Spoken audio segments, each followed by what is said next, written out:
अखण्डमण्डलाकारम्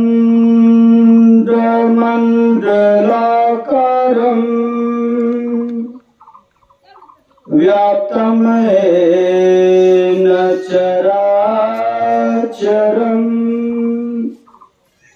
तत्पदं दर्शितं येन तस्मै श्री गुरवे नमः।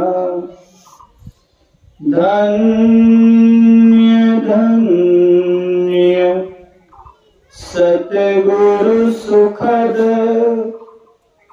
महिमा कहीं न जाय। जो कछु कहूँ तुम्हारी कृपा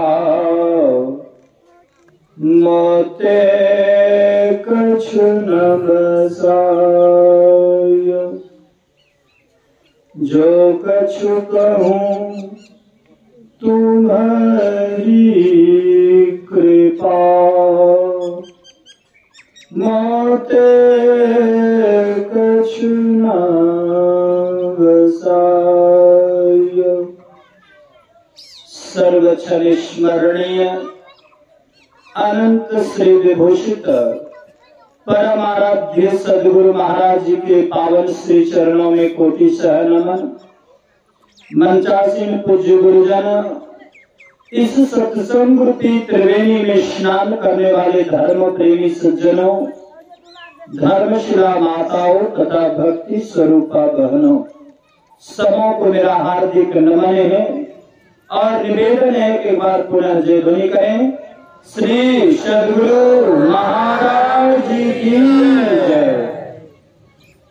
अभी हम लोग परम पावन ग्रंथ श्री रामचरितमानस से मर्यादा पुरुषोत्तम भगवान श्री राम और माता भक्ति सबरी का संवाद सुन रहे थे।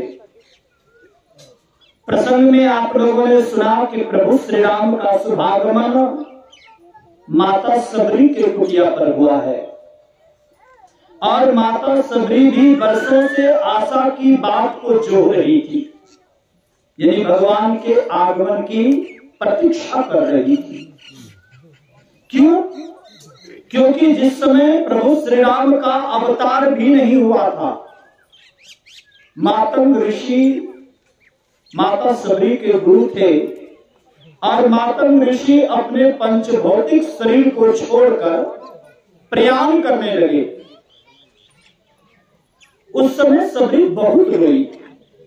सबरी ने अपने गुरुदेव से कहा कि गुरुदेव, तुम ही मेरे माता हो, तुम ही मेरे पिता हो, तुम ही मेरे भाई हो, तुम ही मेरे बंधु हो, तुम ही मेरे सखा हो और तुम ही मेरे सहोदर हो।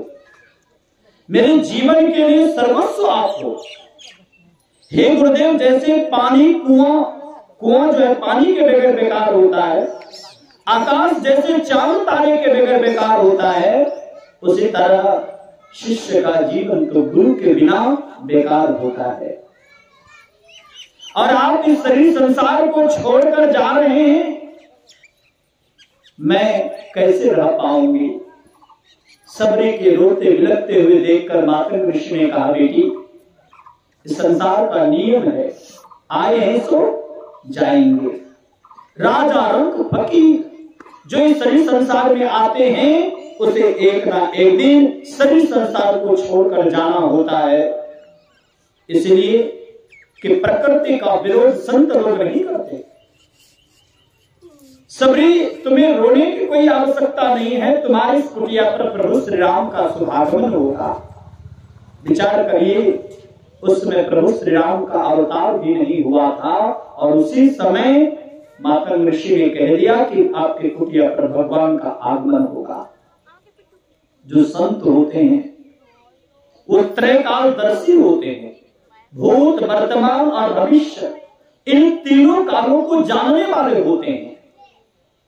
जो संत होते हैं उनका हृदय मक्खन से भी कोमल होता है। इसीलिए दयावश उन्होंने कृपा दर्शाई और समाप्त सबरी से कहा कि तुम्हारी कुटिया पर भगवान का आगमन होगा।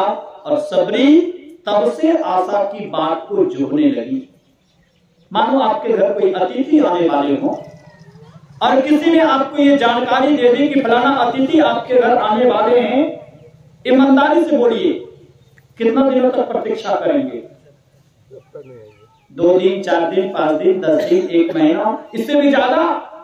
इससे ज्यादा नहीं। मन में होगा कि लगता है कि बोलने वाले झूठ बोल गए, ये मन में होगा कि नहीं होगा? क्योंकि पूरे 1 महीने तक आपने प्रतीक्षा की परंतु आगमन नहीं हुआ। तब आपके मन में संदेह उत्पन्न होता है, शायद मजाक कर लिए, जिन्होंने कहा उन्होंने मजाक किया।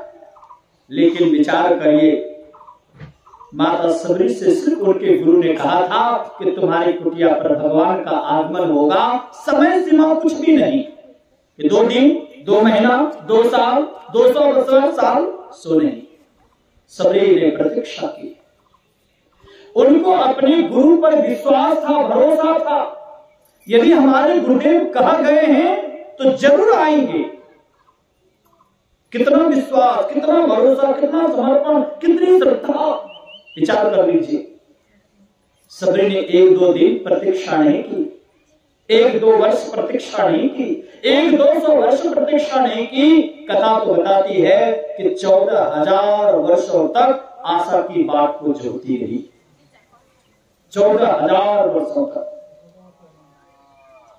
इस बीच में सिर्फ प्रतीक्षा नहीं की।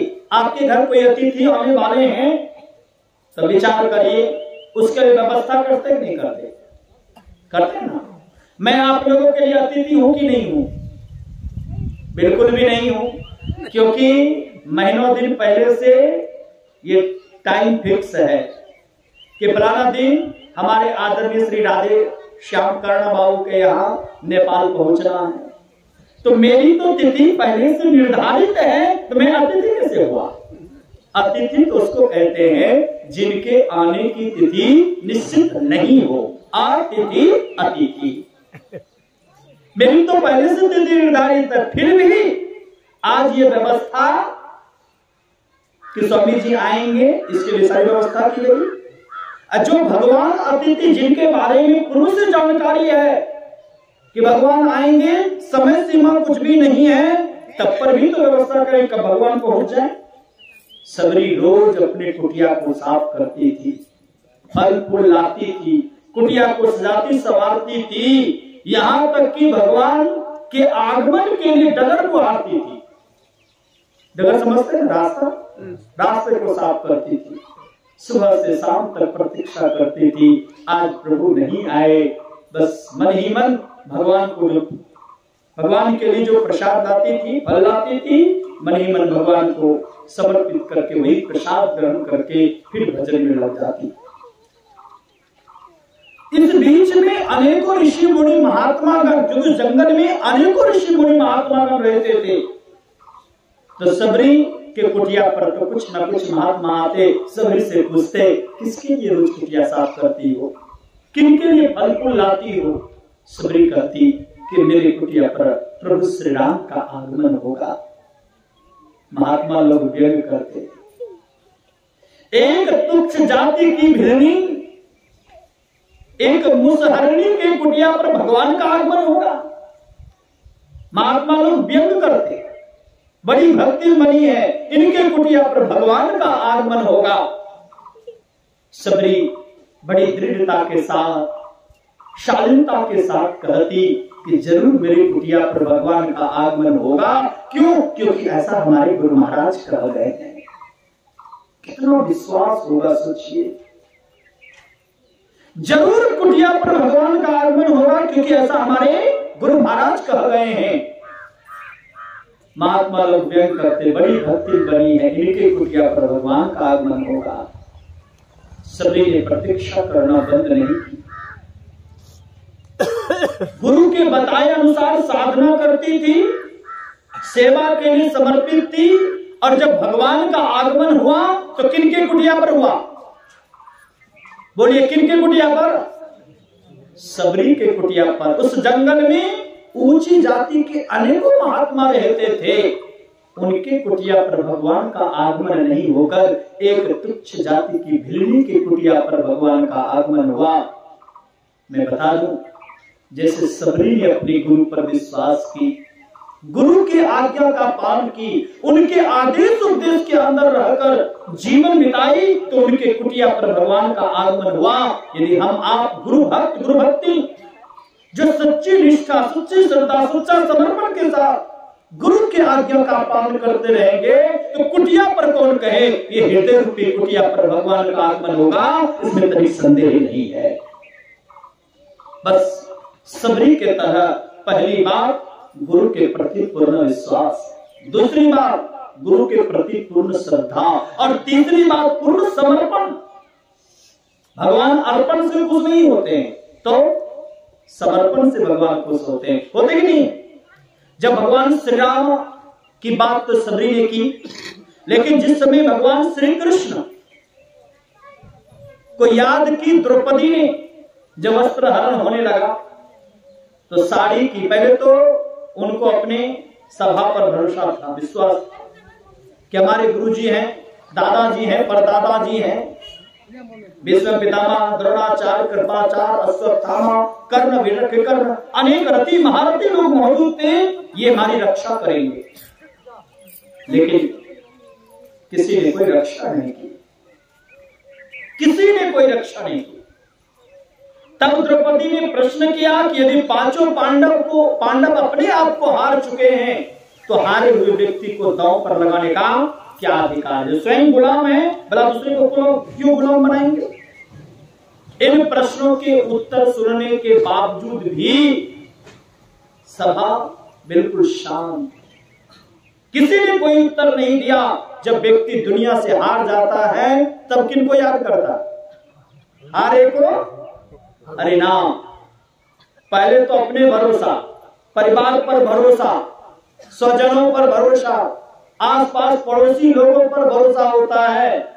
लेकिन जब सब लोग चंपत हो जाते हैं, सब लोग पीठ दिखा देते हैं, तब किनको याद करता है? भगवान को। हारे को है ना।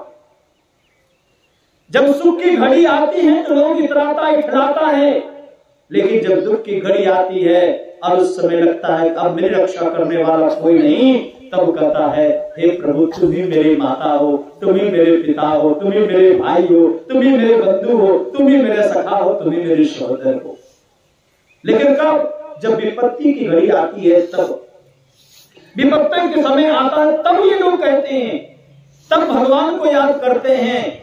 दुख में सुमरन सब करे, सुख में करे न याद, ऐसे दास का कौन सुने फरियाद।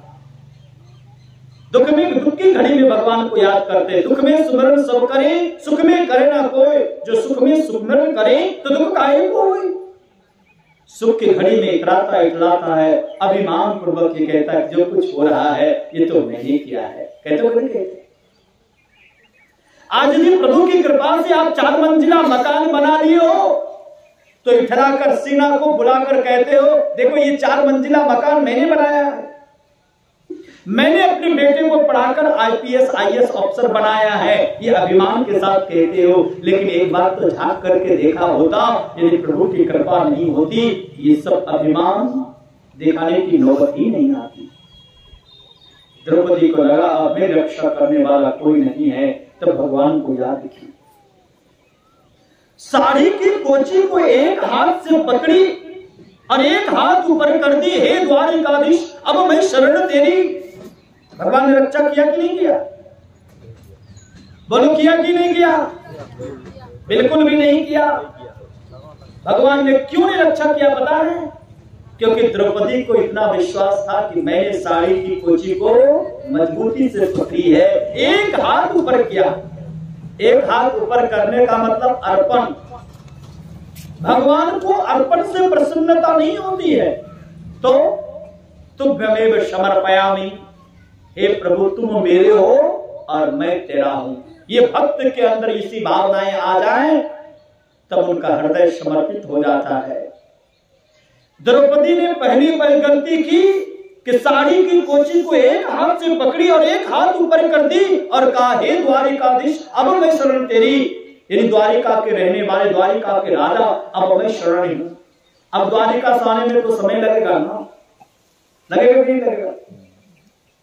लेकिन दूसरी घड़ी जब भगवान ने कोई रक्षा नहीं की, तब साड़ी की कोची को भी छोड़ दी और दोनों हाथ ऊपर कर दी, आंखें बंद की और कहा, हे हृदयेश, अब मैं शरण तेरी। हे हृदय के मालिक, हे हृदय में बसने वाले, हे प्रभु, अब मैं शरण तेरी। जैसे ही उन्होंने कहा, हे हृदय, अब मैं शरण तेरी, उस समय भगवान ने इतनी कृपा की। साड़ी बीच नारी है कि नारी बीच साड़ी है, साड़ी ही की नारी है, नारी ही की साड़ी है। मानो दुष्ट दुशासन साड़ी खींचते खींचते साड़ी का पहाड़ बना दिया, स्वयं पसीना पसीना हो गए, लेकिन द्रौपदी का वस्त्र हरण नहीं कर पाया। याद रखिए,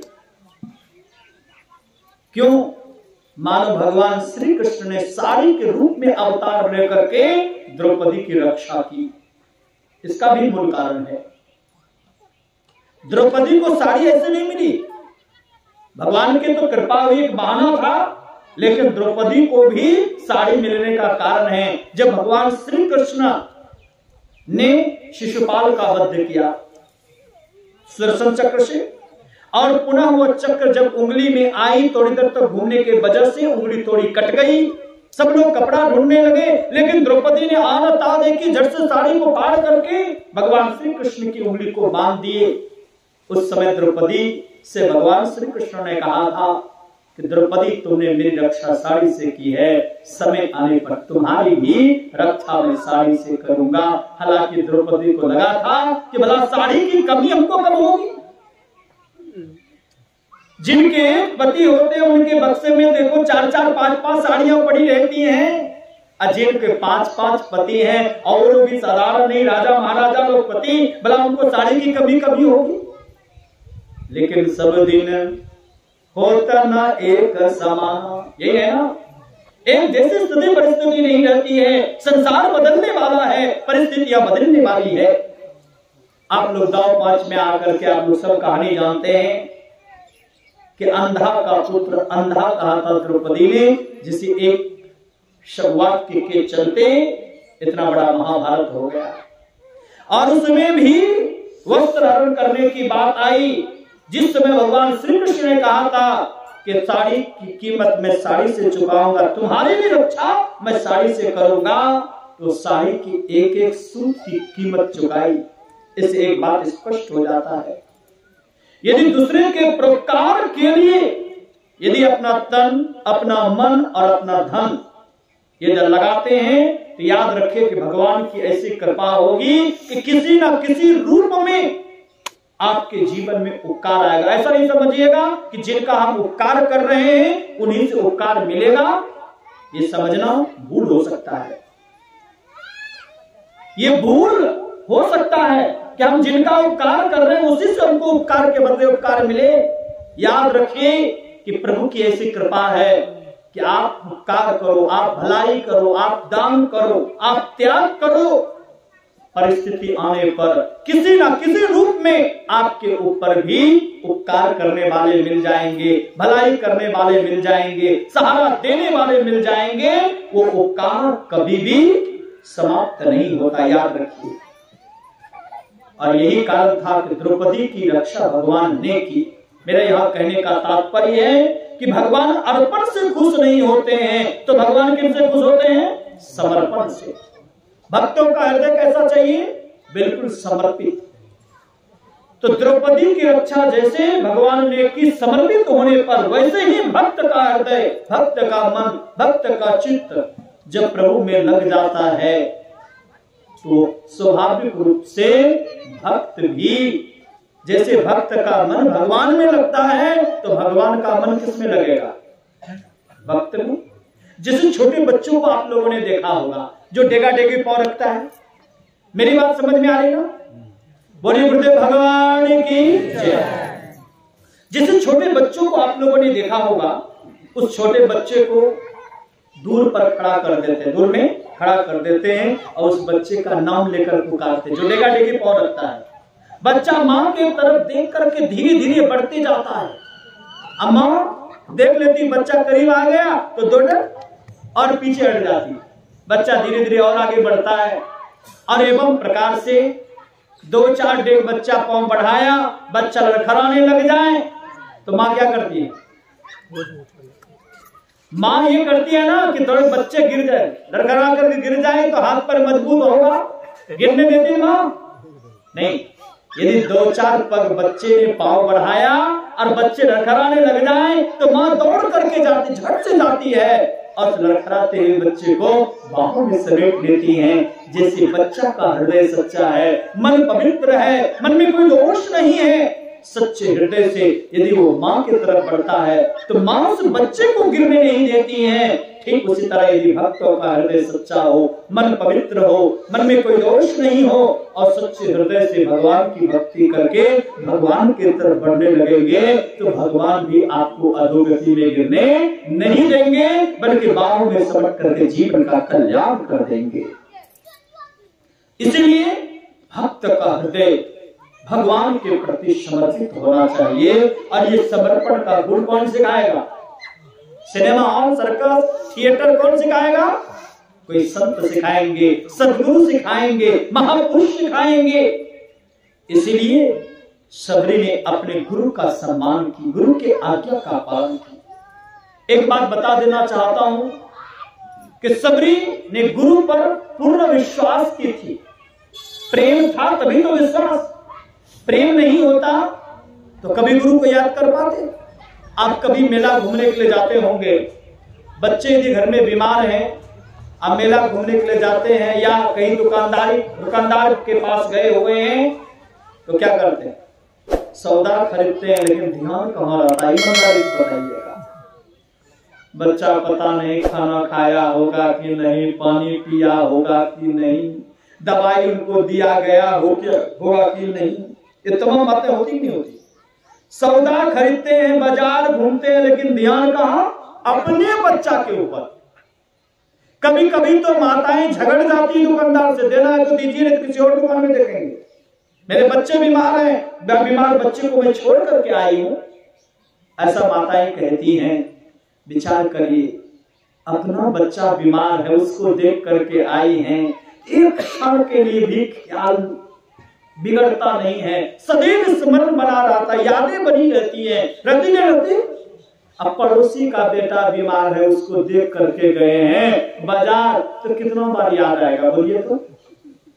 एक बार भी नहीं। क्यों? क्योंकि पड़ोसी के बेटा से आपको प्रेम नहीं है। ठीक उसी तरह जिनसे प्रेम है उनकी स्मृति कभी भूलते नहीं है, और जिनसे प्रेम है उनकी स्मृति होती नहीं है। यदि हमको सच्चा गुरु से प्रेम होगा, सच्चे इष्ट से प्रेम होगा, तो उनके स्मरण को कभी नहीं भूलेंगे। और हमारे आराध्य देव ने तो कहा, सर्व क्षण गुरु मन जो में ही रहे हो, निश्चय निर्वाण होए संत सब कहे हो। जिनके मन में सदैव गुरु का स्मरण होता रहेगा, गुरु की यादें बनी रहेगी, जिनके मन में गुरु के प्रति समर्पण का भाव रहेगा, उनका परम कल्याण सुनिश्चित है, उनका उद्धार सुनिश्चित है, उनके दुख का नाश सुनिश्चित है। सभी के कुटिया पर भगवान आए हैं। आए बरसों से आशा की बात को जो रही थी। एक बात और मैं बताना चाहता हूं कि सबरी ने कुटिया को साफ की, रोज साफ करती थी नहीं करती थी? जगत को बुहारती थी। यदि हम आप भी चाहते हैं कि भगवान का दर्शन हो हृदय रूपी मंदिर में, तो हम आपको भी हृदय को साफ करना पड़ेगा, हृदय रूपी कुटिया को साफ करना पड़ेगा। तो साफ करने के लिए क्या करेंगे? साफ को करने के लिए एसिड पी लेंगे ना, तभी तो साफ होगा, सदा सदा के लिए साफ हो जाएंगे। साफ करने का मतलब है मन, वचन और कर्म, ये तीनों को शुद्ध करना। मन भी शुद्ध होना चाहिए, मन में छल प्रपंच नहीं। मन का 6 विकार है, काम, क्रोध, लोभ, मोह, मद और मात्सर्य, ये 6 विकार हैं। यदि इन 6 विकारों से अपने मन को बचाना पड़ेगा, यही है कुटिया को साफ करना। तो मनसा और वाणी में भी पवित्रता होनी चाहिए। जब संसार के लोगों से आप प्रेम नहीं कर सकते तो भगवान से प्रेम होगा जी? बोलिए। जब संसार में दुश्मनी है, संसार के व्यक्ति व्यक्ति के प्रति लड़ रहे हैं, मार रहे हैं, तो क्या आपको स्वाभाविक रूप से हृदय में प्रेम होगा? और जब प्रेम ही नहीं होगा तो भक्ति कहां से होगी? इसीलिए मन से पवित्र, मन को पवित्र रखना है, विचार को, और तीसरा व्यवहार यानी कर्म को पवित्र करना है। मनसा, वाचा और कर्मणा, ये तीनों तरह से अपने जीवन को पवित्र करना है। जिनका मन, वचन और कर्म पवित्र होता है, उनके ही कुटिया पर भगवान का आगमन होता है। सभी का हृदय बिल्कुल पवित्र था। सबरी देखने में कैसी थी बताए? एक नंबर की कुरूपा। कुरूपा का मतलब काले कलोटे, यही समझते हैं? काला कलोटा कोई कुरूपा नहीं होता। भगवान श्री कृष्ण भी काले थे, भगवान श्री राम भी काले थे, लेकिन कोई कुरूपा कहेंगे नहीं। कुरूपा का मतलब है जिनकी नाकें टेढ़ी हो, जिनका मुंह टेढ़ा हो, जो कनबुच्चा हो, है ना, जिनका दांत निकला हुआ, यानी बेरंग यूं समझिए, कुरूप, रूप विहीन, जिनको देखने मात्र से बच्चे डर जाते थे। सोचिए वो कैसी सुंदरी होगी। सोचिए, एक बात मैं बताना चाहता हूं, भगवान को इस चेहरे की सुंदरता से मतलब नहीं है, तो हृदय की पवित्रता से मतलब है। आपका हृदय कितना पवित्र है, आपका व्यवहार, आपका कर्म कितना पवित्र है, इनसे मतलब है। वे चेहरे की सुंदरता से नहीं, बल्कि भगवान को हृदय की दिव्यता से मतलब है। सबरी देखने में भले काली करोटी थी, नीच जाति में जन्मी थी, लेकिन थी कैसी? परम सुंदरी भगवान की दृष्टि में। जब भगवान आए तो सबसे पहले सबरी ने बैठने को दी। देखिए, व्यवहारिक ज्ञान। बोलिए श्री सद्गुरु। इधर कुछ है क्या? सबका ध्यान देखते हैं इधर उधर। याद रहे, सत्संग में श्रोता और वक्ता की दृष्टि एक होनी चाहिए, तभी सुनाने में आनंद आता। बोलिए गुरुदेव भगवान की। सुनिए, तो सबरी ने सबसे पहले बैठने के लिए दी। कोई अतिथि आ जाए आपके घर, संत अतिथि हो जाए, भिखारी अतिथि हो जाए, याचक अतिथि कोई हो जाए, तो उनको क्या करेंगे? सबसे पहले बैठने के लिए देंगे। शास्त्रों में आया है, अतिथि यस्य भर्गरासु गृहात् प्रतिनिवर्तते। यदि आपके घर कोई अतिथि आ जाए और उसका आपने तिरस्कार कर दिया, आते समय कहां से आए हो, क्या नाम है, किनसे बात करनी है, अभी नहीं है, जाइए कल आइएगा, ये तरीका अतिथियों के साथ बात करने की नहीं है। महापुरुषों ने कहा अतिथियों का सत्कार करना चाहिए। यदि अतिथियों का सत्कार नहीं करते हैं, यदि वो अतिथि निराश होकर के लौट जाता है, तो गृहस्थ के पुण्य को लेकर चला जाता है और अपना पाप छोड़ जाता है। अब कहेंगे अतिथि में चोर, बदमाश, लुटेरा भी हो सकता है। हो सकता कि नहीं हो सकता? क्योंकि रावण भी संत का वेश बना कर गए थे ठगने के लिए, ठगा भी उन्होंने।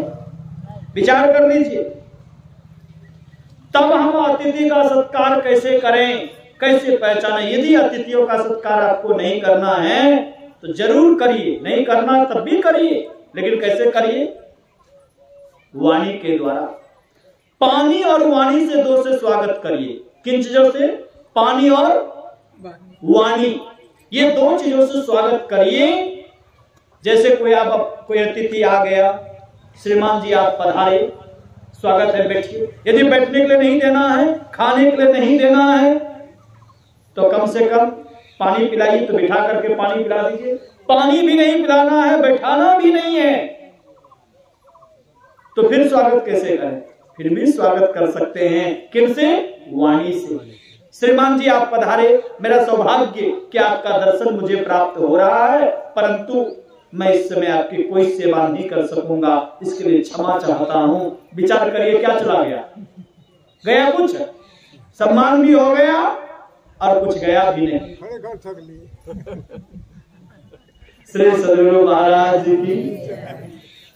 तो संत महात्मा लोग कहते हैं कि यदि व्यवहार से नहीं, कर्म से नहीं, तो कम से कम वाणी से ही स्वागत करो, लेकिन स्वागत जरूर करो। भगवान श्री राम आए हैं तो बैठने के लिए सबरी को दिए हैं। भगवान को बैठने के लिए सबरी ने दी है। बैठे भगवान, और जैसे भगवान बैठे तो संत अतिथि आए हुए थे। ये भगवान स्वयं आए हैं तो स्वाभाविक जिनकी प्रतीक्षा में सबरी ने बरसों की आशा की बात को जोड़ी रही, आज उनका आगमन हुआ तो विचार करिए कितनी खुशी होगी। हुई होगी कि नहीं खुशी? प्रसन्नता की लहर छा गई, दौड़ी भागी गई, चरण पखाड़ी सबरी की। सबरी ने भगवान की चरण पखाड़ी, खूब अच्छी तरह चरण धोया।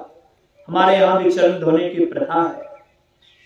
यदि याद रहे, चरण जब भी धोना चाहिए तो आधा चरण कभी भी नहीं धोना चाहिए, पूरा चरण धोना चाहिए।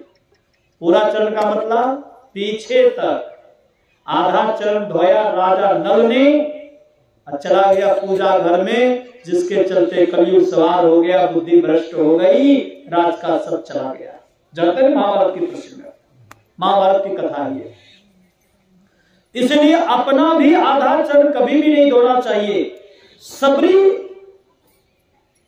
ने प्रभु श्री राम का चरण पखारा और पखार करके दंडवत होकर के प्रणाम की। जो कुछ भी उनके सामर्थ्य था पुष्प अर्पण करके भगवान को प्रणाम निवेदित की। हमारे यहां शास्त्रों में नियम है, कभी भी खाली हाथों किसी गुरुजनों का, किसी संत महापुरुषों को प्रणाम नहीं निवेदित करना चाहिए। इसका मतलब ये मत समझिएगा कि आनंद स्वामी जी को दक्षिणा देना है इसलिए ऐसा कह रहे हैं, सो मत समझिएगा।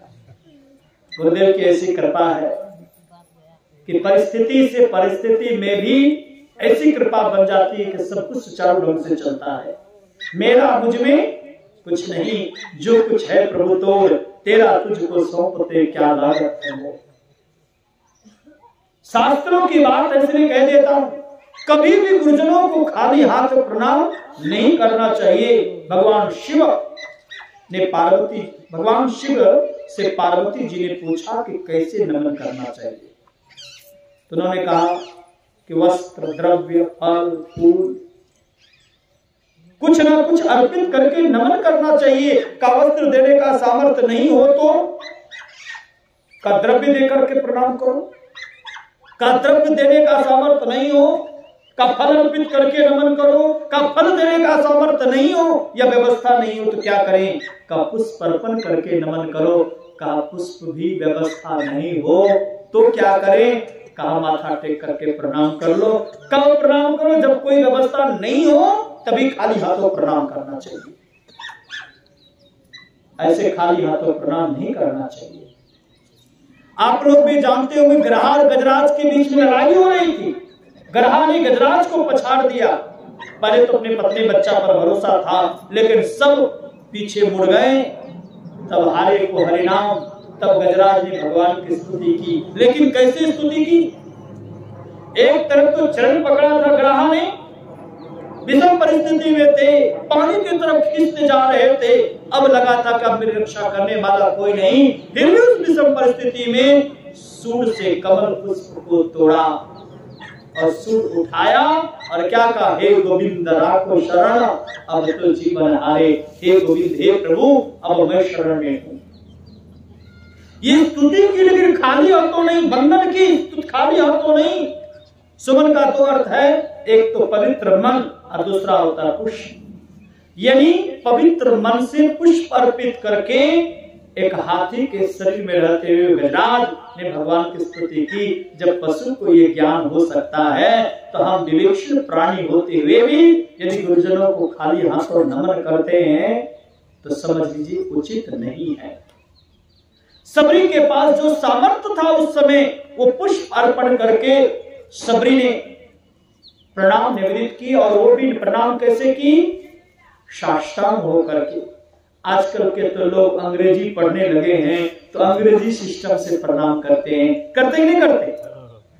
और अंग्रेजी सिस्टम वाला प्रणाम कैसे होता पता है? सुबह उठा, 90 डिग्री पर शरीर रहेगा, गुड मॉर्निंग पापा, गुड मॉर्निंग मम्मी बोल देना। अब ये पता नहीं कि बाप को आशीर्वाद देगा कि बाप बेटे को आशीर्वाद देगा, ये पता नहीं है। ईमानदारी से बोलिए, है कि नहीं? अब यह सुबह जगे हैं, पापा को ही बोलते हैं गुड मॉर्निंग। कहना तो चाहिए पापा को, पिताजी को कहना चाहिए कि गुड मॉर्निंग बेटा। यानी आपका दिन प्रातः काल का जो समय है वो शुभ से बीते। शुभ डे कह सकते थे, गुड डे कह सकते थे, लेकिन ऐसा नहीं कहते। अंग्रेजी में तो प्रणाम करने की प्रथा ही समाप्त। और दूसरी तरफ अंग्रेजी की बात छोड़िए, यदि अंग्रेजी शब्दों में नहीं कहते तो आजकल कर्म में भी लोग अंग्रेजी से प्रणाम करने लगे हैं। करते ही नहीं करते? बोलो, करते कि नहीं? बेचारे अंग्रेजी पढ़ने वाले जिनके पास कलम लगाने लग गए ना, उस बेचारे का कमर दर्द बढ़ जाता है, तो बेचारे का हाथ भी कहां तक पहुंचेगा। झुक तो सकता नहीं है। झुकता कहां तक है? ये घुटने तक, ठौना तक। याद रहे कि कभी भी घुटनों को छूकर प्रणाम नहीं करना चाहिए, क्योंकि 33 करोड़ देवी देवताओं का निवास पूरे शरीर में है, जिसमें चरण में भगवान विष्णु का निवास है, हाथ में इंद्र का निवास है, मुख में अग्निदेव का निवास है, कंठ में सरस्वती का निवास है, हृदय में शिव का निवास है, लिंग चक्र में ब्रह्मा जी का निवास है, और एवं प्रकार से 33 करोड़ देवी देवताओं का निवास है। कोई चरण छूकर प्रणाम करे या दूर से श्रद्धा पूर्वक सिर टेक करके प्रणाम करे तो चरण छूने के बराबर है। ऐसा यदि प्रणाम करेंगे तो मानो भगवान विष्णु को नमन कर रहे हैं। और ऐसा यदि प्रणाम करते हैं तो आपके जीवन में 4 चीजों की वृद्धि होती है। अभिवादन सदस्य नित्यम मृदोपसेविना चत्वारिंश वर्धन्ते आयु विद्या यशो बलम। आयु विद्या यश और बल, ये 4 चीज की वृद्धि होती है प्रणाम करने से। लेकिन ये अंग्रेजी सिस्टम से नहीं। तब विनम्रता, सभ्यता, संस्कृति के अनुसार प्रणाम करना चाहिए। जो घुटने को छूकर नमन करते हैं उनकी आयु क्षीण होती है। याद रहे, क्यों बताए? क्योंकि घुटने में यमराज का निवास है। जो घुटने को छूते हैं, समझ लीजिए यमराज को न्योता भेज रहे हैं, आइए हमको ले चलने के लिए, अर्थात उसकी आयु क्षीण होती है। इसलिए घुटने को छूकर कभी भी प्रणाम नहीं करना चाहिए। समझ गए बात को? कहेंगे महाराज प्रणाम करने से किन्हीं के जीवन में आयु की वृद्धि हुई है, प्रमाण है? तो शायद मैं पिछले बार सुनाया था मरकंडू ऋषि की कहानी, याद है किसी को? यदि आप प्रणाम करने की बात करते हैं, एक बार की बात है, भगवान बुद्ध के पास एक दंपति गए, पति पत्नी, अपने बच्चे को साथ लेकर के। बच्चे का उस दिन जन्मदिन था। भगवान बुद्ध के शरण में गए, भगवान बुद्ध को प्रणाम किया। माता पिता को तो आशीर्वाद मिला, परंतु बच्चे को कोई आशीर्वाद नहीं मिला। बच्चे ने जब प्रणाम किया तो बच्चे को कुछ नहीं कहा। एक बात बताओ, बच्चों को जरूर प्रणाम करवाना चाहिए। आज बच्चे प्रणाम क्यों नहीं करते पता है? क्योंकि बड़े लोग ही खुद प्रणाम नहीं करते। बच्चों के सामने बड़ों को, अपने गुरुजनों को प्रणाम करना चाहिए। जब आपको प्रणाम करते हुए देखेंगे तो स्वाभाविक रूप से बच्चे भी प्रणाम करेंगे। याद रहे, आज हम बच्चों को कहते हैं गुरुजी को प्रणाम करो, ठीक था आवाज, कहते गुरुजी को प्रणाम करो, लेकिन अपने नहीं करेंगे। 4 बार 5 बार बोलते हैं, तब बच्चा जबरदस्ती झुकाता है तो उसको प्रणाम करता है। मैं तो कहता हूं बच्चे को प्रणाम करने के लिए बिल्कुल मत कहिए, बस बच्चों के सामने आप सिर झुका दीजिए। अपने गुरुजनों को माथा टेक कर प्रणाम करिए, तो आपको देख करके बच्चे स्वतः सिर झुका लेंगे, प्रणाम करेंगे। ऐसा मानना चाहिए। दिल्ली में एक जगह है विनोद नगर। विनोद नगर में एक नंदलाल बाबू नाम करके सत्संगी रहते हैं। उनके पूरे परिवार में ये सभ्यता, अपने से सुबह जगेंगे, अपने से बड़ों को प्रणाम करेंगे। छोटे बच्चे भी सबसे पहले आराध्य देव को प्रणाम करेंगे, उसके बाद अपने से बड़ों को प्रणाम करेंगे। सत्संग होता है स्तुति प्रार्थना, स्तुति प्रार्थना के बाद सब अपने से बड़ों को प्रणाम करेंगे। ये सभ्यता संस्कृति को अपने जीवन में अपनाना चाहिए।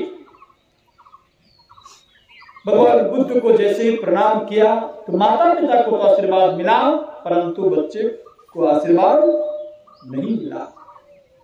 अंततः माता पिता ने कहा कि प्रभु आज मेरे बच्चे का जन्मदिन है, इन्हें आशीर्वाद दीजिए।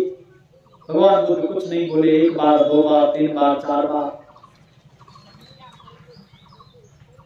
चौथी बार भगवान बुद्ध से दोनों दंपति ने कहा कि प्रभु आज मेरे बच्चे का जन्मदिन है, आशीर्वाद दीजिए। तब भगवान बुद्ध ने कहा मैं बहरा नहीं हूं, सुनता हूं, बोलो इस बच्चे को क्या आशीर्वाद दूं।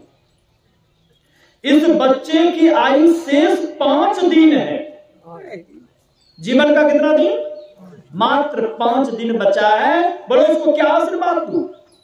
अब जैसे ये सुनना था कि 5 दिन बचा है कि चरणों में गिर गए, जार बेजार होकर के रोने लगे।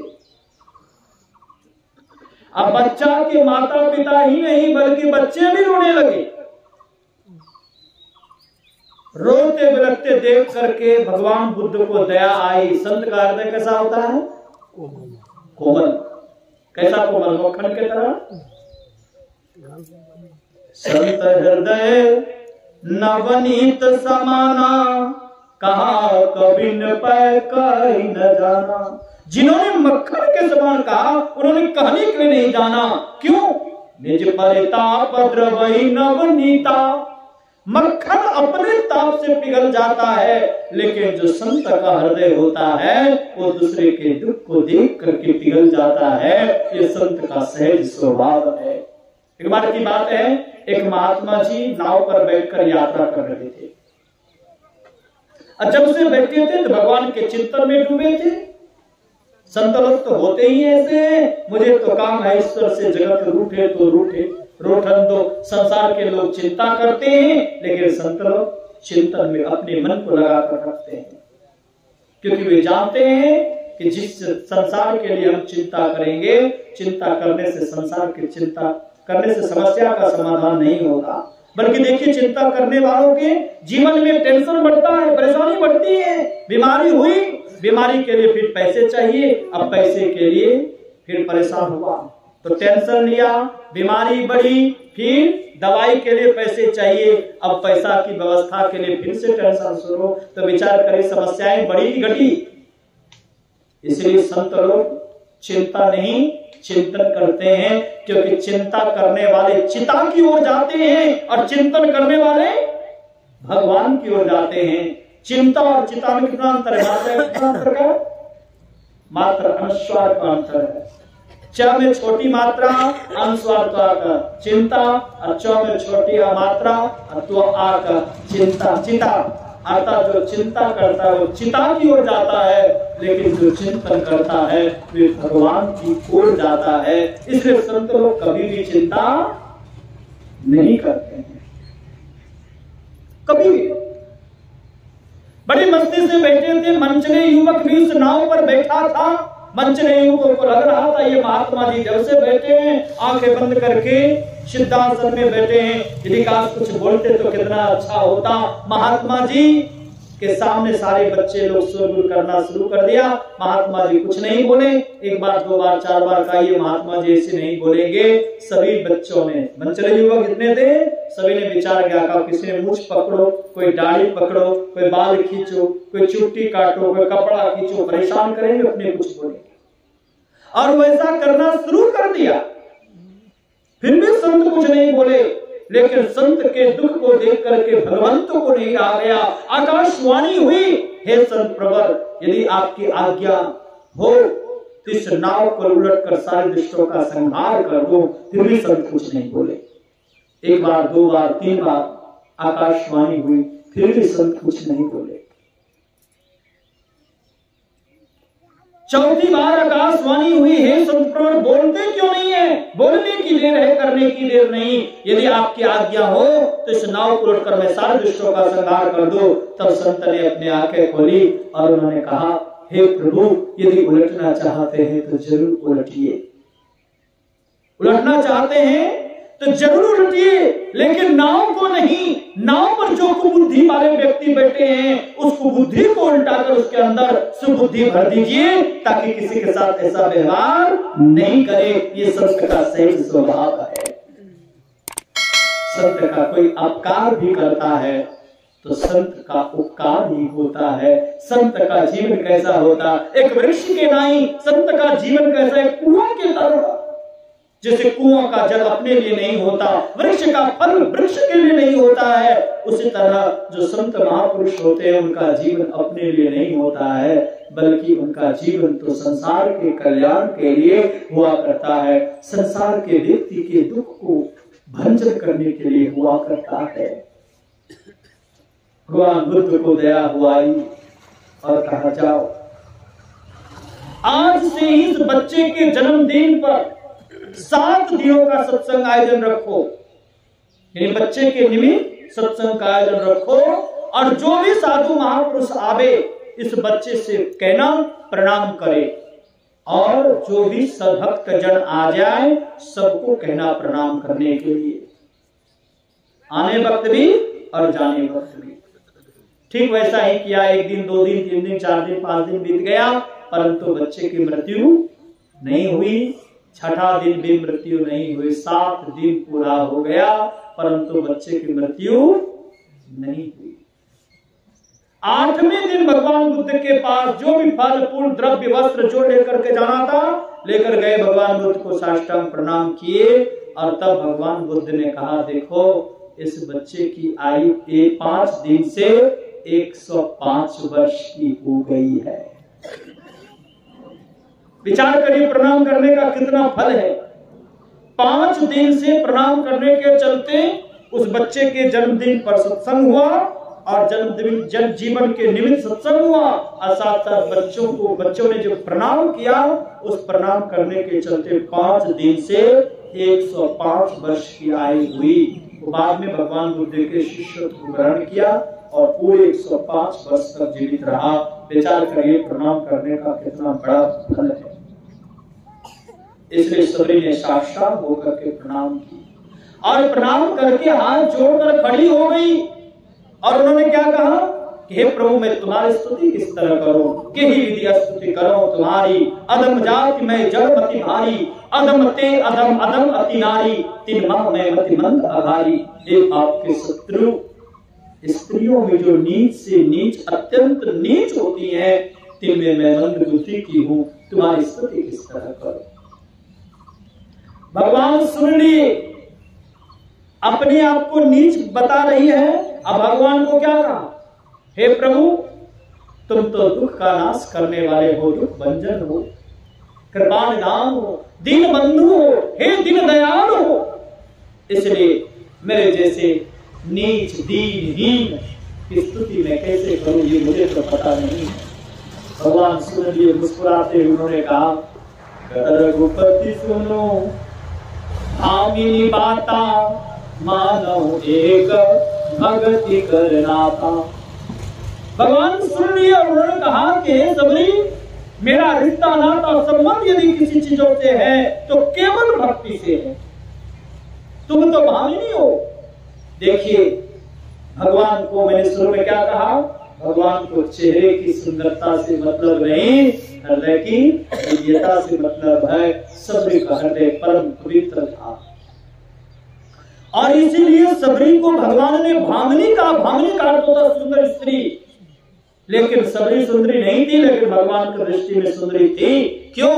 क्योंकि उन्होंने भक्ति की पराकाष्ठा को प्राप्त की, भक्ति के चरम सीमा को उन्होंने प्राप्त की, भक्ति को करके मुक्ति को प्राप्त की, इसलिए भगवान की दृष्टि में सबरी सुंदरी बनी। क्योंकि भगवान ने कहा, रघुपति सुनो भामिनी बाता, मानो एक भगति करना था, जाति पाति कुल धर्म बढ़ाई, धन बल परिजन गुण चतुराई, भक्तिहीन नर सोई कैसा, बिनु जल बारिद देखिए जैसा। भक्ति से हीन मनुष्य उसी तरह सबरी है, जिस तरह मेघ लगा दे और बारिश नहीं हो, उस मेघ को हम लोग क्या कहते हैं, बोलिए बोलिए जी, क्या कहते हैं? ये देखने वाला मेघ है, पढ़ने वाला मेघ नहीं है। ऐसा लोग कहते हैं ना, ये तो बेकार वाला मेघ है, ये वर्षा होगी थोड़ी, ऐसा लोग कहते हैं। यानी देख मेघ लगा दे बारिश नहीं हो, उस मेघ को शोभाहीन कहते हैं। ठीक उसी तरह सृष्टि का ये सिरमौर मानव का जीवन को प्राप्त कर जो भगवान का भक्ति नहीं करता है, भगवान का भजन नहीं करता है, गुरु से युक्ति जानकर साधना नहीं करता है, उनका जीवन बेकार है, बेकार है, बेकार है। भगवान की दृष्टि में सबसे पूर्व में भले दूध के तरह गोरे हो, पर्सनालिटी खूब अच्छी हो, परंतु भगवान का चिंतन भजन नहीं करते हैं तो भगवान के दृष्टि में नमक हराम है। अर्थात सबसे गए गुजरे सूरदास जी ने कहा, जिन तन दियो ताही बिसरायो, ऐसो नमक हरामी, जिन्होंने सुंदर शरीर दिया, सुंदर व्यवस्था दी, यदि उनको प्राप्त कर हम भूल गए तो नमक हराम कहलाएंगे। यदि सबसे गिरा पछड़ा निकृष्ट प्राणी यदि कोई है तो कौन है? बोलिए कौन है? जो भगवान की भक्ति नहीं करता है, वो कृतघ्नी है। सुंदर जीवन को प्राप्त कर भगवान का वचन चिंतन नहीं करता है, वो नमक हराम है, ऐसा सूरदास जी ने कहा। और जब काकभूषण जी से गरुड़ जी ने पूछा कि सृष्टि का अनमोल जीवन क्या है, सबसे सृष्टि का सुंदर से 7 प्रश्न पूछा था, जिनमें से एक पहला प्रश्न था कि सृष्टि का सबसे अनमोल जीवन कौन सा है, तो काकभूषण जी ने कहा था, नर्तन सम नहीं कवन हुदेही जीव चराचर जाचत देही। मनुष्य शरीर के समान कोई शरीर नहीं है। फिर पूछा कि मनुष्य शरीर में क्या विशेषता है, क्या खासियत है, क्या गुण है, इस जीवन को श्रेष्ठ बता रहे हैं। तो भगवान ने 7 शब्द, भगवान के भक्त काकभूषण जी ने 7 शब्दों में कहा, नरक स्वर्ग अपवर्ग निसेनी। इस शरीर में 3 सीढ़ियां हैं, नरक स्वर्ग और अपवर्ग। नरक में जाने वाली सीढ़ी, स्वर्ग में जाने वाली सीढ़ी और मोक्ष को प्राप्त करने वाली सीढ़ी, ये 3 सीढ़ियां लगी हुई हैं। मनुष्य यदि चाहता है तो बुरे बुरे कर्मों को करके नरक जा सकता है, अच्छे कर्मों को करके स्वर्ग जा सकता है, और सच अच्छा कर्म करते हुए संतों से सदयुक्ति जानकर जो भजन करेगा वो मोक्ष को प्राप्त कर सकता है। इसलिए मनुष्य का जीवन क्या है? श्रेष्ठ है। ऐसे जीवन को प्राप्त कर हम लोगों को क्या करना चाहिए? भक्ति करनी चाहिए, भगवान का भजन करना चाहिए। परमात्मा का एक नहीं, हमारे जीवन में अनेकों उपकार है। बोलिए उपकार है कि नहीं है? और ये उपकार कब से है? माता की उदर से बाहर आने के बाद कि बाहर माता की उदर से? बोलिए कब से? माता के उदर से ही। जब माता की उदर में बच्चे पल रहे होते हैं तो बच्चे को भोजन देने के लिए कौन गया है? विचार करिए, कौन व्यवस्था किया? माँ, पिताजी, दादा दादी, कौन? परमात्मा ने माता के शरीर से ऐसा लिंक जोड़ दिया कि माँ जो भोजन करती है उसका सार तत्व कहा जाता है बच्चे के शरीर में, और उसी से उसका विकास होता है।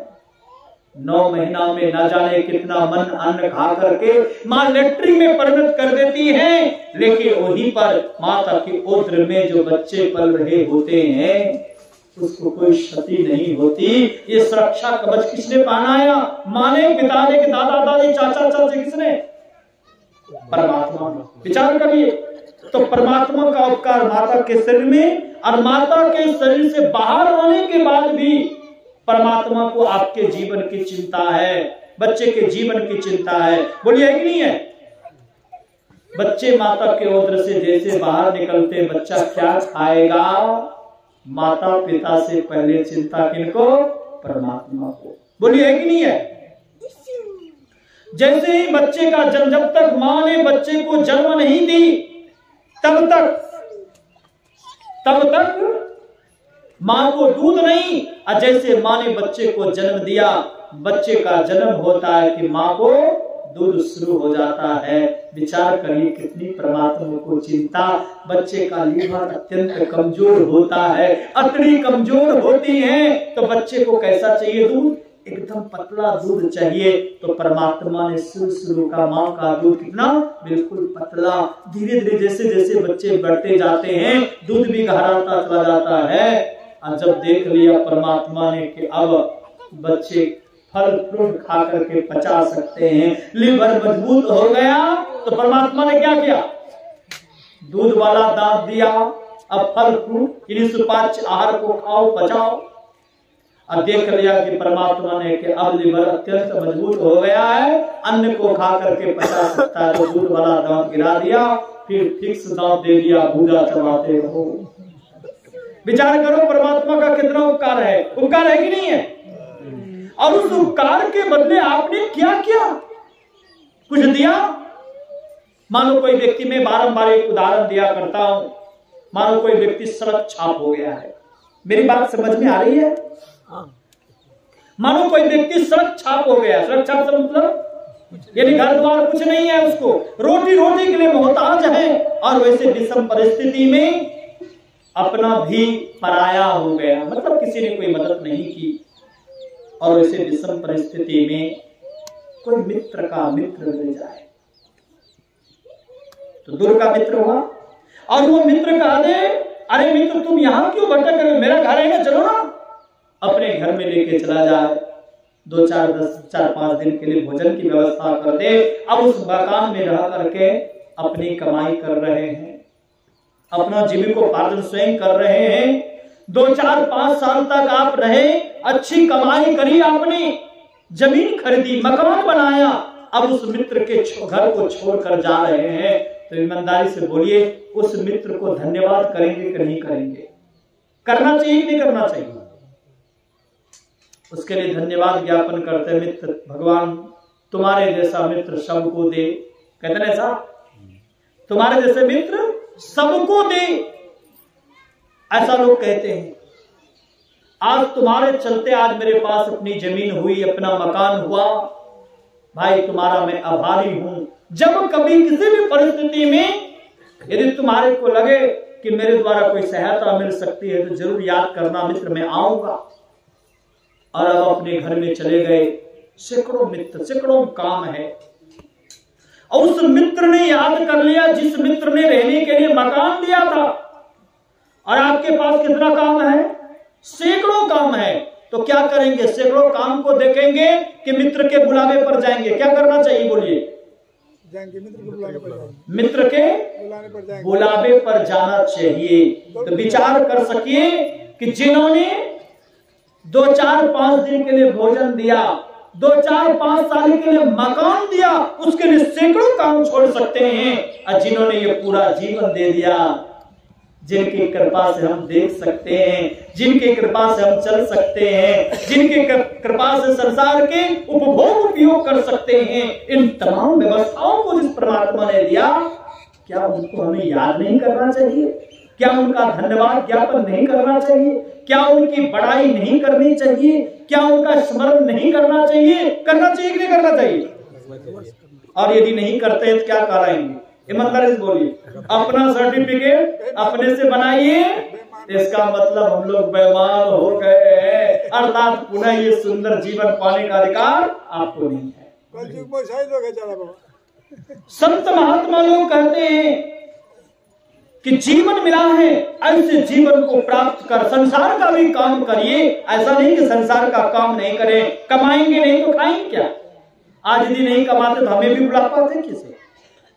कमाते हैं, खाते हैं, भगवान ने थोड़ी पूर्ति दी है तभी तो हमें दूर से बुलाए, हमें भी आने जाने में खर्च है।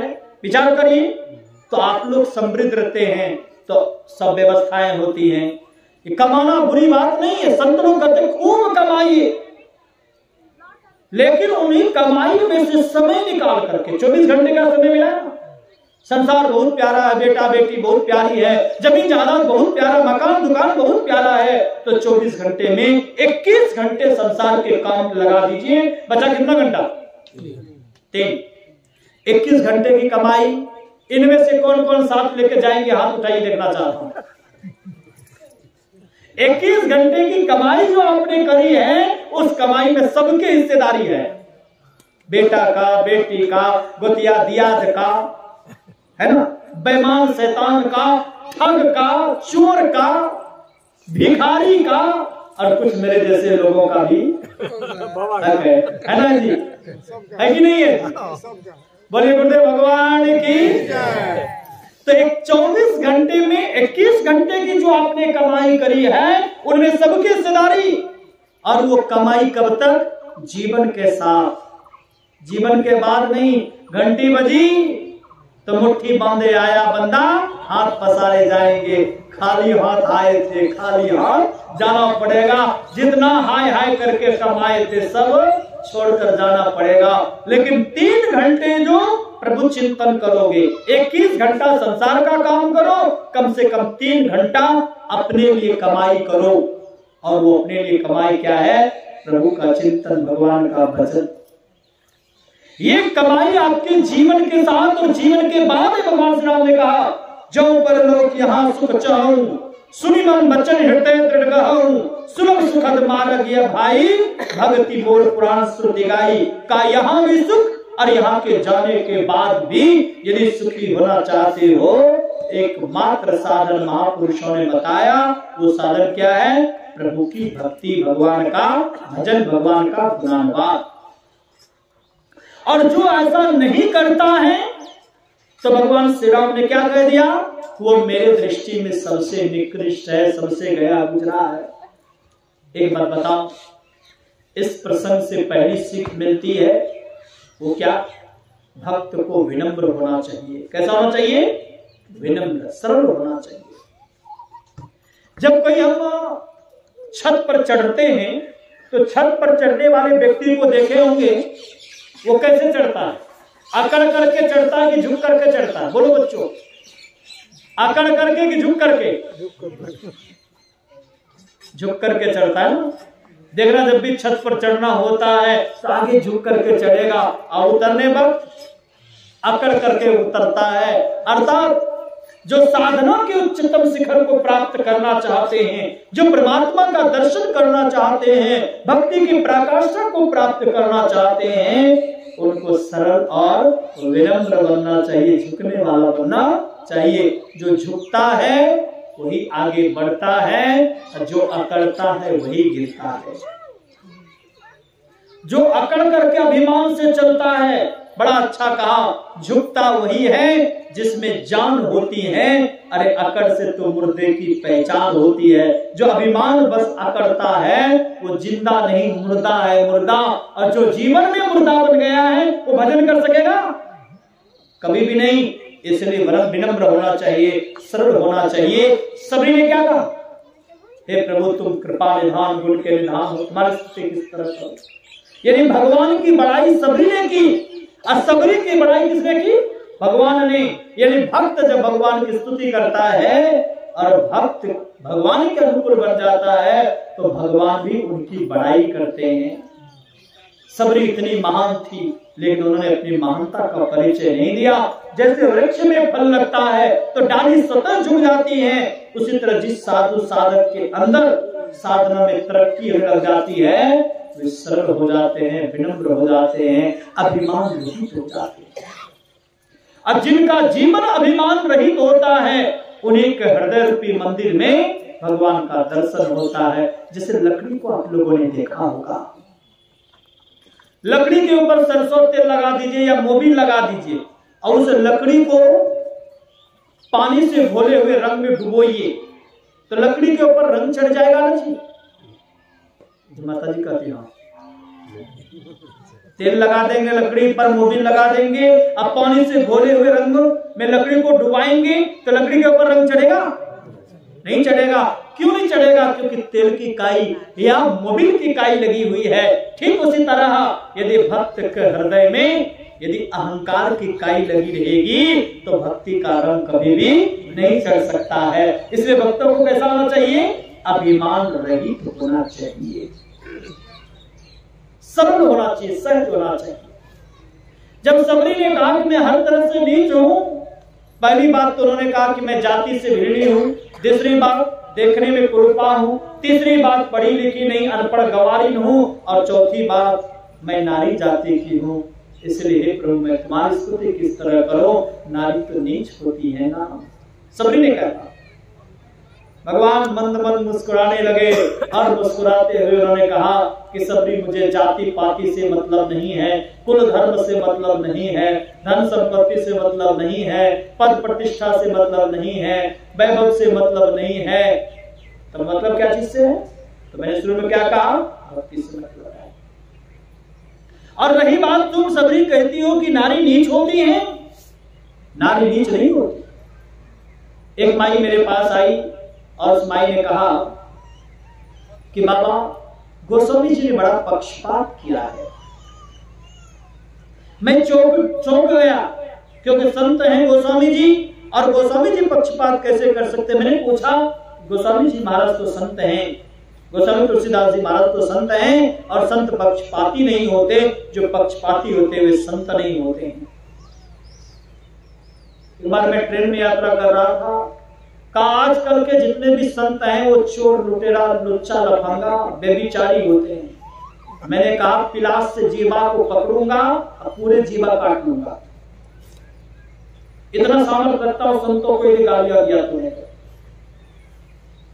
तो उन्होंने कहा हाँ लुच्चा लफंगा होता। मैंने कहा समझ जाओ, अरे जो लुच्चे लफंगे चोर बदमाश लुटेरे होते हैं वो संत नहीं है, और जो संत हैं वो लुच्चे लफंगे चोर बदमाश नहीं है। तुम इतना कह सकते हो, बेसुधारी ऐसा कर सकते हैं, लेकिन तुम कह रहे हो संत करते हैं। इतना जिस संतों को गालियां दिया तो जीवा काट लूंगा।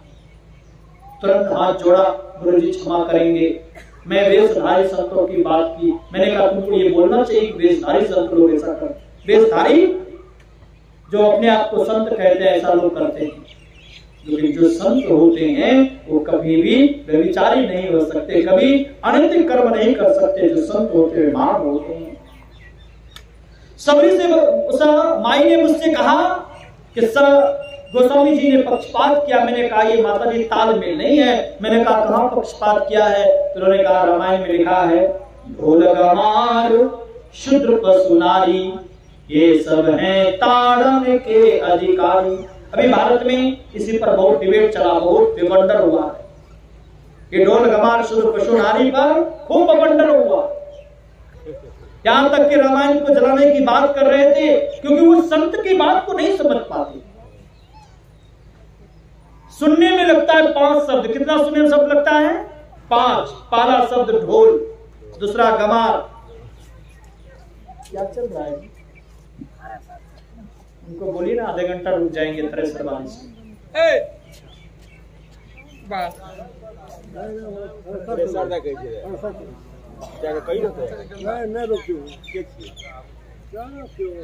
इन्हीं थ्रेसर वाले मेरे भाई यदि मेरी आवाज जा रही है तो आधे घंटे मात्र रुक जाइए, बहुत धूल कर उड़ रहा है।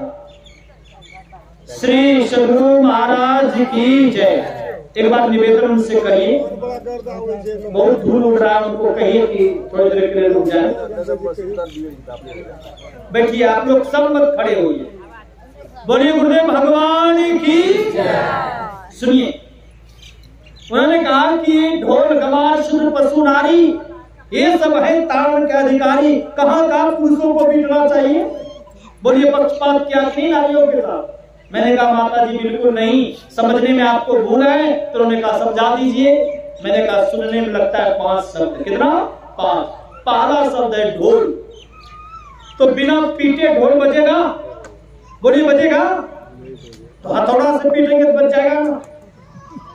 नहीं, ढोल को पीटा जाता है लेकिन तरीके से पीटा जाता है, युक्ति से पीटा जाता है, और तभी वो बजता है। तो पहला शब्द है कि ढोल तरीके से पीटना चाहिए, बिना पीटे नहीं बजेगा। और दूसरा शब्द है गमार शूद्र। कहेंगे महाराज जी गमार अलग है शूद्र अलग है, सो नहीं, ये गमार शूद्र एक शब्द है। गमार और शूद्र, शूद्र मतलब क्या समझते हैं? जो नीच जाति में जन्म लिया है, स्वपाच हरिजन कुल में जो जन्म लिया है वो शूद्र है? नहीं, यदि वो शूद्र होता तो रैदास जी महाराज हरिजन कुल में जन्म लिए थे। जो काम ब्राह्मणों ने कर नहीं दिखाया वो रैदास जी महाराज ने कर दिखाया। मन चंगा तो कटौती में गंगा, ये प्रसिद्ध है। ब्राह्मण वो काम नहीं कर सके क्योंकि उन्होंने ब्राह्मणत्व को नष्ट कर दिया था। माता गंगा ने उनको जो कंगना दिया था रैदास जी महाराज को देने के लिए दिया था, लेकिन उन्होंने चोरी की, इसलिए वो काम कर नहीं दिखाए। लेकिन वहीं रैदास जी महाराज जो जूता गांठने का काम करता था, लेकिन मन भगवान चरणों का दास था, यदि मन में प्रभु चिंतन सदैव होता रहता था, वैसे रैदास जी महाराज ने माता गंगा के पास गया नहीं, बल्कि माँ गंगा से कहा, हे माँ तुम्हारी आवश्यकता है, तुम प्रकट हो जाओ। और जिसमें चमड़ा भिगोने का काम करते थे उसी में माता गंगा प्रकट हो गया। तब से कहावत हो गया कि मन पवित्र हो तो कटौती में भी गंगा, चंगा मतलब पवित्र, मन चंगा तो कठौती में गंगा, ये पवित्र है। शुद्र मतलब ये नीच जाति से नहीं है, जो खराब काम करे वो शुद्र है। किसी भी जाति में जन्म ले, चाहे ब्राह्मण हो, वैश्य हो, क्षत्रिय हो, कोई भी जाति में जन्म ले, यदि खराब काम करता है वो क्या है? शुद्र है। जो शुद्र है खराब काम कर रहा है, लेकिन उनको समझाने पर यदि बात समझ में आ जाती है और खराब काम छोड़ देता है तो समझ लीजिए उसकी सारी शुद्धता समाप्त हो गई। जैसा कि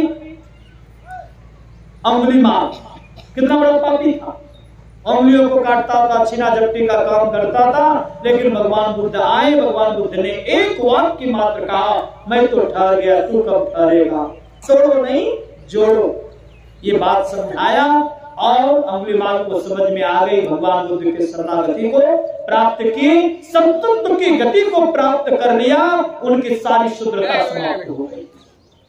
विचार करिए, उनको हम शुद्र कहेंगे? नहीं।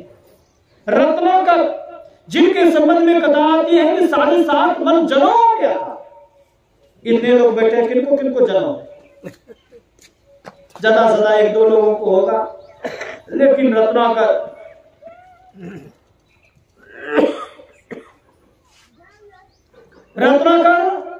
ने इतने जन्मधारी लोगों को मारा था कि 7.5 मन जन्म हो गया था। तो विचार करिए बिन जन्मधारी कितना लोगों को मारा होगा, इतना अव्वल दर्जे का पापी।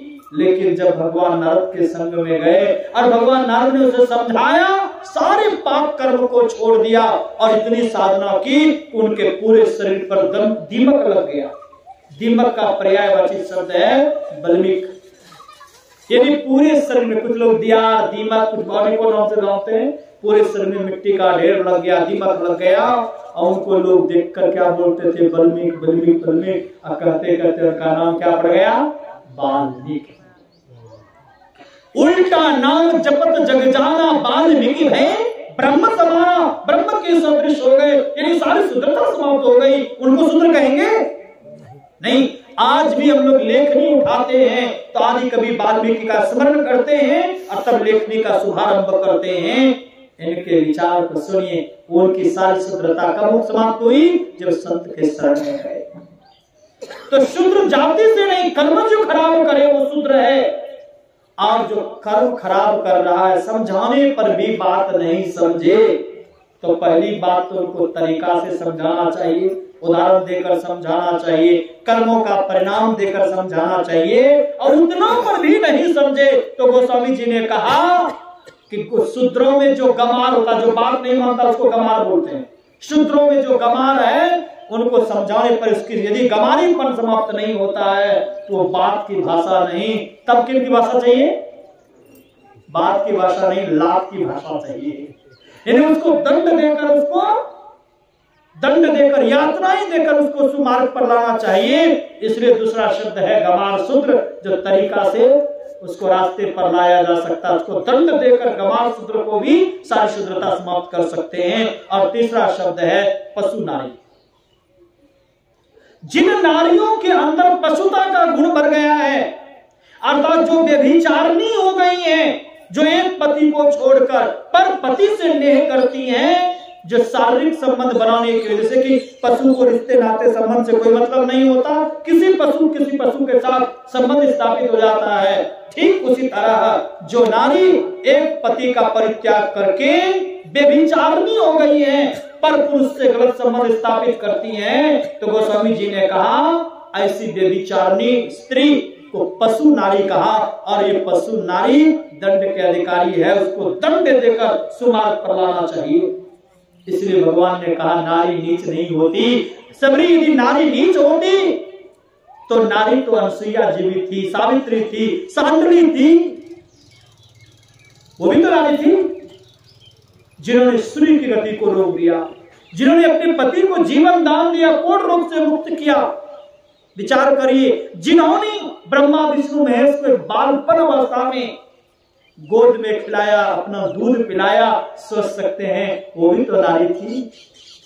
इसलिए नारी नीच नहीं होती, नारी महान होती है, नारी माता के रूप में पूजनीय भगवती है, नारी निंदनीय कभी नहीं हो सकती। नारी निंदा मत करो, नारी नर के खान, नारी से ही होता है ध्रुव प्रहलाद समान। ध्रुव प्रहलाद जैसे यदि संतान की कहीं प्राप्ति हुई है तो छप्पर फाड़ करके नहीं आया, किसी पवित्र माता की उदर से जन्म लिया है। इसलिए नारी कभी भी नीच नहीं हो सकती है। एक नारी थी सांडली, जिनके संबंध में आप लोग सुने होंगे। उनके पति कोढ़ रोग से पीड़ित थे, और सिर्फ कोढ़ रोग से पीड़ित नहीं, शारीरिक रूप से वो कोढ़ी नहीं थे, बल्कि मन से भी वे कोढ़ी थे, यानी मन बड़ा पापी था। एक दिन अपनी पत्नी कोई साधारण नहीं थी, सांडली एक नंबर की भगवान की भक्ति थी। उनका चित्त प्रभु चरणों का दास हुआ करता था, सदैव अपने मन को भगवान के चरण में लगाकर रखती थी, पति की सेवा करती थी, और अब समय निकाल करके भगवान का भजन चिंतन करती थी। ज्यादातर समय उनका भगवान के चिंतन में लगा रहता था। उनके पास अथाह योग की शक्ति थी। विषय वासना से उनका मन हटा हुआ था। एक दिन अपनी पत्नी सांडली से उनके पति ने कहा कि मुझे वेश्यालय जाना है, गणिकाओं के पास जाना है। सांडली ने बहुत समझाया, ये पाप है, पाप कर्म मत करिए, लेकिन वो अपनी बात पर अड़िग रह गए और अब गाली गलौज करते हुए कहा कि मुझे ले चलो। अब सोचिए, अपने पति को, एक पत्नी को पति के लिए वेश्यालय ले जाना कितना कठिन काम है, सोच सकते हैं। लेकिन जब बहुत कहा तो कंधे पर बिठाया, चल फिर नहीं सकते थे, रात का समय था, और कंधे पर बिठाकर वेश्यालय ले जा रहे थे, और रास्ते में मांडव ऋषि साधना कर रहे थे। सुना है आप लोगों ने मांडव ऋषि का नाम? सुनाई देता हूं, क्या प्रश्न है। मांडव ऋषि एक बहुत तपस्वी थे। जिस राज्य में साधना करते थे उस राज्य के राजा के घर चोरी हुई, और जब चोरी हुई तो जो सिपाही लोग थे वो चोर का पीछा करने लगे, तो चोर को कहीं छुपने का जगह नहीं मिला, तो मांडव ऋषि के आश्रम में ही सारा सामान रखकर वहीं छुप गया। अब मांडव ऋषि बाहर में एक पैर पर खड़े होकर के तपस्या कर रहे थे, छुप गए तो सिपाही लोग पीछा से पहरा करते करते आए, सारा सामान चोर वहीं बरामद हुआ, तो चोरों को पकड़ा ही, साथ साथ जब बाहर निकला देखा एक पैर पर खड़े होकर के तपस्या कर रहे हैं, तो सिपाहियों को लगा कि लगता है ये नाटक कर रहा है, चोरों का सरदार है, यही सब कुछ करवाता, तभी तो इन्हीं के आश्रम में सठारा है। तो चोरों के साथ साथ उस मांडव ऋषि को भी पकड़ करके लेके चला गया, और सबको एक सजा सुनाई, वो क्या, सूली की सजा। तो जितने चोर लोग थे सूली पर जैसे चढ़ाया, चढ़ने के बाद उसकी मृत्यु होती चली गई। लेकिन जब मांडव ऋषि को चढ़ाया गया तो थोड़ा सा वो सूली का फल अंदर गया, अब बाकी अंदर गया ही नहीं, और वैसे सूली पर ही बैठे भगवान को याद करने लगे, स्मरण करने लगे। राजा को जानकारी मिली, दौड़े भागे आए, सूली से उतारने लगे, लेकिन उतार ही नहीं पाए।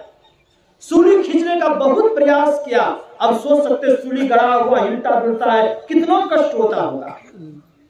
बहुत प्रयास करने के बावजूद भी यदि उसको अलग नहीं कर सके, तब सूली का फाल काट दिया गया, तो गुदा मार्ग में सूली रह गई, और उसी स्थिति में साधना करने लगे। तब से उनका नाम मांडव से अनिमांडव पड़ गया। ये देखो, ये माता जी सो रही, जगह उसको, हाँ जगह, हाँ कहाँ, बोले गुरु भगवान की। मांडव से उनका नाम क्या पड़ गया, अनिमांडव। वही अनिमांडव ऋषि साधना करने के लिए बैठे थे और इधर जो पति को लेकर जा रहे थे, पैर जो लटक रहा था, उससे से मांडव ऋषि का शरीर टकरा गया, जिसके चलते उसको अपार कष्ट हुआ और उसी क्षण उन्होंने श्राप दे दिया। जिनके द्वारा मुझे कष्ट पहुंचा है, मैं श्राप देता हूं कि सूर्य का उदय होते ही उनके जीवन का अस्त हो जाएगा। और जैसे ये श्राप मिला, श्राप मिलते ही अपने पति को ही उतार दिया, बैठ गई साधना करने के लिए। योग शक्ति से सूर्य की गति को रोक दिया। हाहाकार मच गया। सभी देवी देवता लोग भगवान विष्णु के पास आए। अब भगवान विष्णु को भी कुछ समझ में नहीं आ रही थी कि सृष्टि प्रलय क्यों चली जाएगी। तब भगवान विष्णु ने सलाह दिया कि अनसुईया जी के पास जाइए। अनसुईया जी के पास गए। अनसुईया जी आई किनके पास, सांडली के पास। बहुत समझाया बुझाया, सूर्य को गति दे दो। नहीं, संसार लोप हो जाए तो लोप हो जाए, मेरा संसार जो लूटा जा रहा है मैं क्या करूंगा।